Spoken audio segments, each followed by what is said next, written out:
Scam అంతా ఇంత కాదు, 7,000 కోట్ల రూపాయల స్కామ్. హైదరాబాద్ నడుబొడ్డున 7,000 కోట్ల రూపాయల భూ కుంభకోణానికి ఈ ప్రభుత్వ పెద్దలు దాంట్లో భాగస్వాములు. ఈ భూములు నాదర్గుల్ భూములు.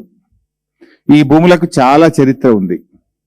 ఈ భూములను ప్రభుత్వ భూములుగా డిక్లేర్ చేయాలని ఉమ్మడి రాష్ట్రంలో చంద్రబాబు నాయుడు పోరాటం చేసినాడు.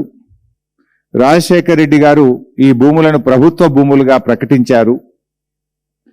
కేసీఆర్ గారి ప్రభుత్వం ఈ భూములను రక్షించింది. ఇప్పుడొచ్చిన రేవంత్ రెడ్డి ప్రభుత్వం భక్షిస్తున్నది.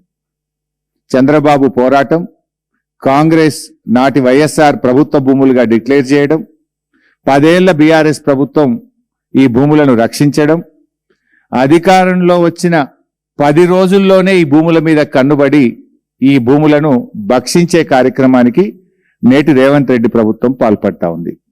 ఎట్లా పాల్పడ్డది, ఎప్పటి నుంచి స్టార్ట్ అయింది, దీని కుట్ర కుతంత్రం మొత్తం కూడా ఈరోజు బట్టబయలు చేయబోతా ఉన్నాం, ప్రజల ముందు పెట్టబోతా ఉన్నాం.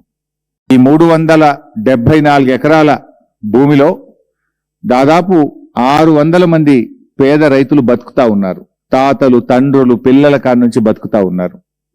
ఇలా వాళ్ళ భూముల్లోకి వాళ్ళని పోనీయకుండా బౌన్సర్లను పెట్టి పోలీసుల చేత దాడి చేయిస్తూ అక్రమ కేసులు పెడుతూ పేద రైతుల్ని భయభ్రాంతులకు గురి చేస్తా ఉన్నారు.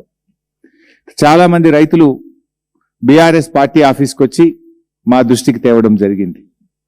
అది మా సబితక్క నియోజకవర్గం, మహేశ్వరం నియోజకవర్గంలో అక్కగారి దగ్గరికి వెళ్ళి ఎమ్మెల్యే గారుగా కనుక చాలా మంది రైతులు అక్కగారికి చెప్పుకున్నారు, బీఆర్ఎస్ పార్టీ దృష్టికి తెచ్చారు.